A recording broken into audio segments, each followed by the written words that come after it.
कुंती देवी की 3 बहुएं थीं, रमा, विभा और राधा। कुंती जी की तीनों बहुएं एक दूसरे से बिल्कुल अलग थीं। रमा की शादी सामाजिक नियमों के साथ होती है, तो वहीं राधा लव मैरिज करके आई थी और विभा की तो कोर्ट मैरिज हुई थी। वैसे विभा बाकी 2 बहुओं के मुकाबले ज्यादा पढ़ी लिखी थी। ऐसे ही एक दिन सुबह कुंती देवी अपनी तीनों बहुओं को बुलाकर कहती है, बड़ी बहू, ये पराठे किसने बनाए हैं? मुझे सच सच बताओ, क्योंकि ये पराठे आधे कच्चे और आधे पक्के हैं। अब बताओ, तुम तीनों में से ये पराठे किसने बनाए हैं? माँ जी, शायद ये पराठे देवरानी जी ने ही बनाए हैं, क्योंकि मेरे बनाए हुए पराठे तो बिल्कुल मेरी तरह होते हैं, एकदम परफेक्ट। कहना क्या चाहती हो आप जेठानी जी कि मुझे खाना बनाने का ढंग नहीं है? अरे मैंने तो अपनी माँ की कोक में ही कुकिंग क्लास ज्वाइन कर ली थी।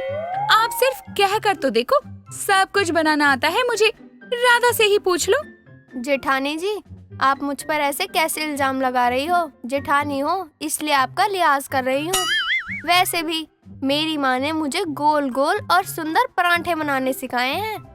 बस बहुत हुआ, गलती तो मेरी है। पता नहीं मैंने तुम लोगों से ये पूछा क्यों। मेरी तो मत मारी गई थी शायद। अरे माँ जी, अब आप गुस्सा मत कीजिए, मैं आपके लिए दूसरा पराठा बना कर लाती हूँ। आपको तो पता ही है कि मैं कितना स्वादिष्ट पराठा बनाती हूँ। रहने दे, मेरा मन भर गया तुम सबके बनाए हुए नाश्ते को देखकर। मुझे बस चाय दे दे। और हाँ, अब इसमें कोई कमी निकालने मत बैठ जाना। चाय चाय बोलते रह जाऊंगी और तुम तीनों यहाँ लड़ते रहोगे। बड़ी बहू, तुम ही चाय बना कर ले आओ मेरे लिए। देखा तुम दोनों ने, माँ जी को भी मेरे हाथों का खाना पसंद है।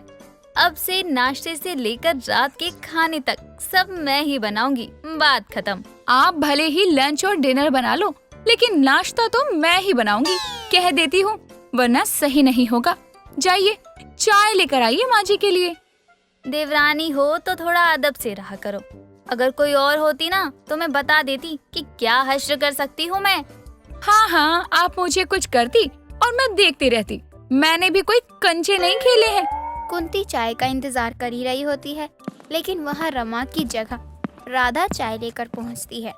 राधा को चाय लाता देखकर कुंती राधा से पूछती है, अरे राधा, तू यहाँ चाय लेकर क्यों आई है? मैंने तो तेरी जेठानी से कहा था चाय लेकर आने को।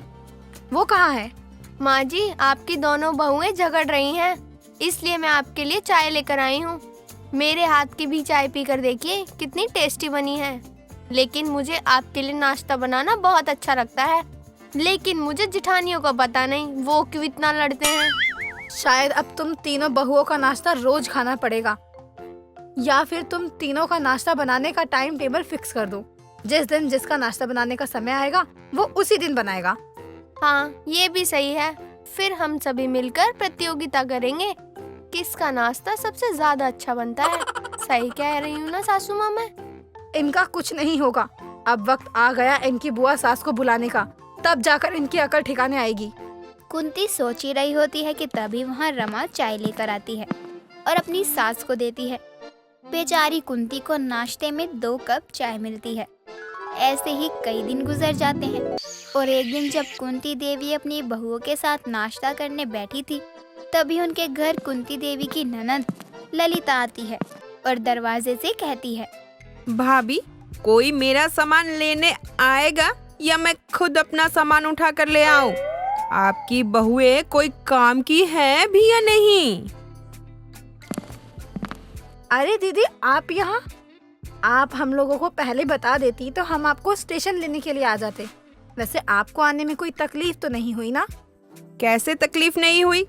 कब से मैं अकेले स्टेशन पर खड़ी थी और तुम सबके अंदर दिमाग है या नहीं? मुझे कम से कम लेने ही आ जाते। लेकिन आपने हम लोगों को कोई खबर ही नहीं दी, तो हमें कैसे पता चलता कि आप आ रही है? और हमें जब पता नहीं चलता तो हम आपको स्टेशन लेने के लिए कैसे आते? ठीक है, मेरा नाश्ता लगवा दो, बहुत भूख लग रही है। कब से भूखी प्यासी बैठी हुई हूँ, कोई पूछता भी नहीं। कुंती, तेरे 3 बहुएं हैं, लेकिन किसी काम की नहीं। रमा बहू, बुआ जी का नाश्ता लगवा दो। विभा बहू, बुआ जी का सामान ऊपर कमरे में रखवा दो। और राधा बहू, जाओ जाकर बुआ जी का कमरा ठीक कर दो। और हाँ, खास ख्याल रहे, इनको कभी भी किसी चीज की कोई कमी नहीं होनी चाहिए। ठीक है माँ जी।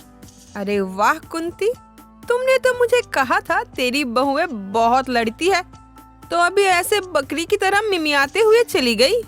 अभी आपने देखा ही कहाँ है दीदी। कल सुबह देख लेना इस घर में महाभारत को, वो भी नाश्ता के समय।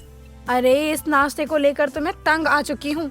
ठीक है, अब इन तीनों बहुओं को मैं कल सुबह सबक सिखाऊंगी। देखती हूँ कैसे लाइन पर नहीं आती। कुंती और ललिता दोनों मिलकर बहुओं की बातें करते हुए नाश्ता करती हैं और ऐसे ही पूरा दिन भी गुजर जाता है। अगली सुबह तीनों बहुएं रसोई में नाश्ता बना रही होती हैं और जैसे ही कुंती और ललिता नाश्ता करने टेबल पर आती हैं, तभी तीनों नाश्ता टेबल पर रख देती हैं और ललिता कुंती से कहती है, ये क्या है कुंती, इतना सारा नाश्ता? कोई घर आने वाला है क्या? तूने मुझे बताना तक जरूरी नहीं समझा? वाह बहू तो बहू, सास भी ऐसी ही निकली। नहीं दीदी, हमारे घर में कोई नहीं आ रहा। लगता है आज फिर तीनों बहू के बीच महाभारत छिड़ी हुई है। क्यों बहू, अब बताओगी तुम तीनों के बीच ये सब क्या चल रहा है? माँ जी, आपकी 3 बहुएं हैं, फिर भी आप एक ही बहू के हाथ का नाश्ता खाती हो। अब आपके पास 3 बहुएं हैं तो हमें नाश्ता बनाने का मौका तो दीजिए। हमारे भी हाथ का नाश्ता खाकर देखिए, तभी तो पता चलेगा कौन अच्छा खाना बनाता है। बहू, तुम तीनों बहुत स्वादिष्ट खाना बनाती हो और तुम तीनों ही दिखने में बहुत अच्छी हो। ऐसे मत लड़ा करो। लेकिन बुआ जी, आप खाना टेस्ट तो करके देखिए और बताइए कैसा बना है, किसने ज्यादा स्वादिष्ट बनाया है नाश्ता आज। बहू एक बात कह रही हूँ, बुरा मत मानना। ये जो तुम तीनों ने मिलकर 3 तरह के पराठे बनाए हैं ना, आज के बाद ये दोबारा मत बनाना। ये देखकर सच में खाने से मन हट चुका है। ये कैसी बात कर रही है कुंती? तेरी तीनों बहुओं ने कितने प्यार से हमारे लिए नाश्ता बनाया है। खा ले अब आराम से। ये लीजिए माँ जी, ये पराठा खाइए, खाते ही आपका दिल खुश हो जाएगा। अरे रुक तो, देख तेरा पराठा कितना जला हुआ है। अरे इस पराठे को खाकर दिल खुश हो ना हो, लेकिन मुंह जरूर कड़वा हो जाएगा। कुंती के इतना बोलने पर भी तीनों बहुएं रोज सुबह ऐसे ही नाश्ता बनाया करती और इन तीनों बहुओं के चक्कर में बेचारे घर वालों को सारा नाश्ता खाना पड़ता था। ऐसे ही एक दिन कुंती अपनी तीनों बहुओं से कहती है, तुम तीनों कान खोल कर सुनो। कल सुबह सुबह हमारे घर में कुछ रिश्तेदार आने वाले हैं, तो तुम तीनों उनके सामने अपनी हरकतें दिखाना शुरू मत कर देना। और हाँ, अपना नाश्ता अपने तक ही रखना, वरना घर से निकाल दूंगी। क्यों माँ जी, जब वो लोग यहाँ आएंगे तो कुछ खाएंगे नहीं क्या?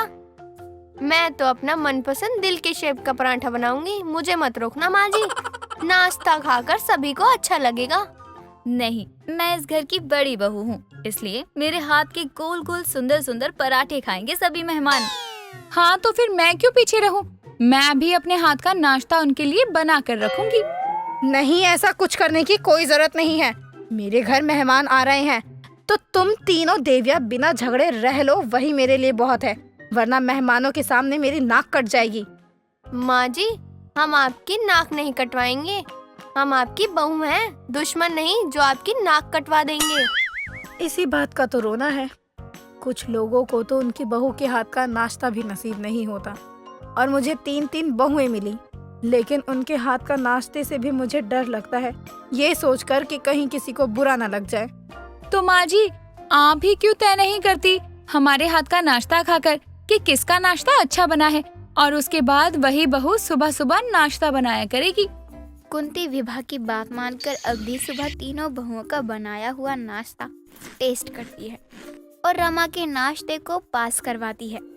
पूरा दिन बीतता है और अगली सुबह कुंती नाश्ता करने जैसे ही टेबल पर बैठती है, तभी तीनों बहुएं फिर से नाश्ता लेकर कुंती के सामने आ जाती हैं। तीनों बहुओं का ढेर सारा नाश्ता देखकर सर पर हाथ रख लेती है